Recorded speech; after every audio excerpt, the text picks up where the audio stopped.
Welcome to R&S Bricks. Today we'll be reviewing the LEGO Star Wars Imperial Shuttle. Given set number 75302 with 660 pieces, this set retailed for $70 and includes 3 minifigures: Darth Vader, Luke Skywalker, and an Imperial officer. On the front of the box, it shows the Imperial Shuttle in the depths of space with the Death Star 2 looming in the back. On the back of the box, we can see the Imperial Shuttle landed inside the Death Star 2 hangar, as well as some play features in the set.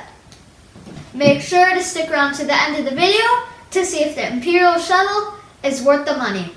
Now, let's take a look at the minifigures. First up, we have the Imperial Officer. I believe at the time of release, this guy was brand new, but now in 2024, I'm sure LEGO has probably remade this minifigure again. The torso and face print looks pretty good, but I think the back of the minifigure could use a little bit more. Next, we have Luke Skywalker. We saw him in the summer wave of 2020.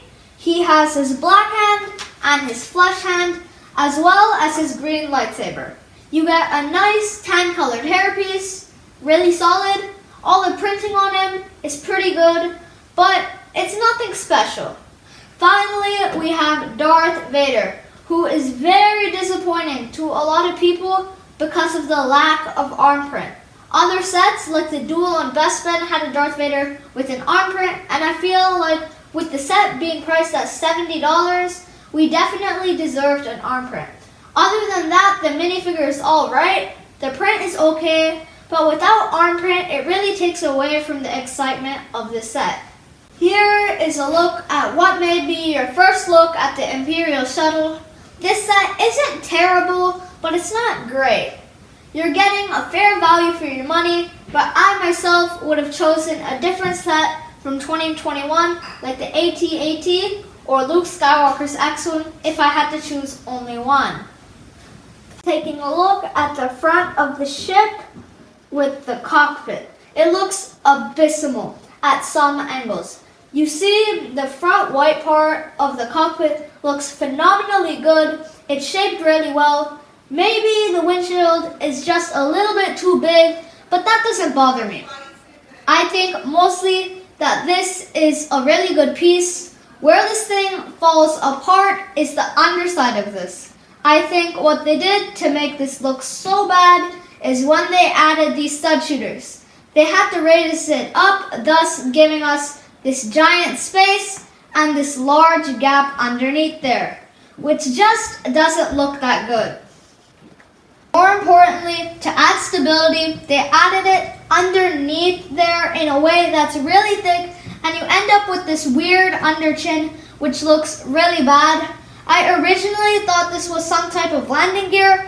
Turns out there's actual landing gear. Then I'm like, why? Why do you need it? You could have designed something better. But yeah, the cockpit can open up to be really disappointing too, as there is no control panel. I really don't understand why. It's just one piece to add to make it a lot better. On the bright side, your pilot does fit into the cockpit nicely, but now let's talk about the landing gear. The landing gear uses a 3-point system, but because the front part is circular, it will easily tip over. Perhaps it adds some play value, maybe the shuttle had a crash, but it still irritates me a little bit. Now I think the shuttle gets better from there. The shuttle has some cannons on the wings and the body, which looks decent, and it's actually really decently shaped and really filled out with tiles to make the ship feel whole. On the back of the ship, you have 2 small cannons to keep guard at the back. You also have the engines, which look really nice in light blue. It contrasts very nicely with the white of the ship. And that's really what's important on the main body. So, to lift up the Imperial Shuttle, you can grab it by the main fin in the middle, because if you grab it at the top, it's just going to break on you. The wings on the sides can fold all the way in, but you would want it to have it like this in landing position. You can also drop the wings into flying position and just play around with it. I personally really like it in flying position, but it just has to be in landing position on a table or a shelf. Now, to access the interior, you have to push in and up on that piece, and the main fin will drop back. The interior is a little bit tight and you can only fit 2 minifigs, but at the size, it makes sense. I really like the system to open and close the interior. It's ingenious. And one last thing, the vent is printed, so that's nice, but I would also like an arm print on Darth Vader to make this set amazing. So, should you buy the 2021 Imperial Shuttle? I say maybe.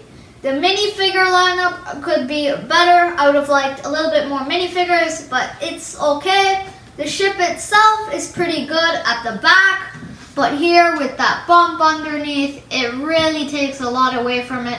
So I say this set is in the middle, 50-50, but I would tell you to go get Luke Skywalker's X-Wing or the AT-AT instead of this. So, hope you enjoyed my video. Please like and subscribe and leave a comment saying if you would like to see more LEGO Star Wars content, and see you next time on R&S Bricks.